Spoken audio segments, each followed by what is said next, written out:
truth is written in the Bible. The truth is in your heart. Palpakan namin. Yung truth na yan, knowledge of the truth, yan yung magiging guide. Yan yung magiging base mo. Yan yung magiging instrument mo. Yan yung magiging source of origin. Yan yung magiging destination of direction. Yan yung magiging source of vision. Yan yung magiging daanan para magkakaroon ka ng purpose in life.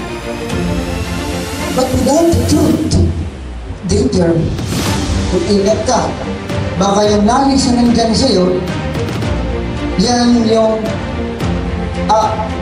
magiging daan para dalahin ka doon sa pag-aaral, papalayo ka ngayon sa Panginoon.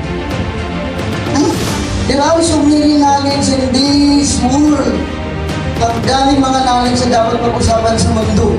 Ang daming mga discovery, ang daming mga invention, ang daming mga pag-aaral, ang daming mga business, ang daming mga market, ang daming mga kailangan na ma-discovery. Ang dami-dami. Pero mag-ingat. Baka yung mga knowledge na yan, that will bring you back away.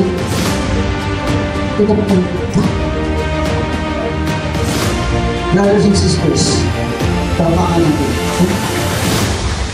The fight is within the ideology, within the thinking. The fight is within the understanding. The fight is how you apply, how you demonstrate, in how it is being integrated.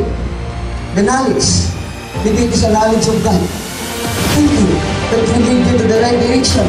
But if it's the knowledge of your own thinking, knowledge to fight the government, knowledge to discuss the fear of destroy, knowledge to discuss the fear of praise, knowledge to discuss that somebody, knowledge to discuss that there is something happening, oppression in the territory of the tribes by their soldiers.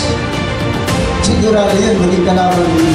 Sigurado yun, lalaki yun ng mga taong nakapultok na nalaban dahil bundok hindi nila iwanan ng magpakanapay siya. I discuss about knowledge. And make it clear. Kailangan maging malinaw. Kailangan maging malinaw because there are information knowledge. Yun yung kailangan natin ayusin. There are so many information.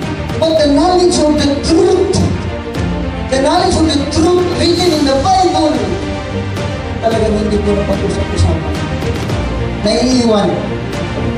Hindi po binigyan ng halaga. So kaya, yun, may palayo ang tao sa totoong pundasyon, sa totoong haligi, sa totoong hahawakan mo ng strength, because it is only in God you have strength. Because it is only in God you have direction. Because it is only in the Holy Spirit that the revelation will come to you kung ano yung dapat mong gawin para sa komunidad at sa sarili.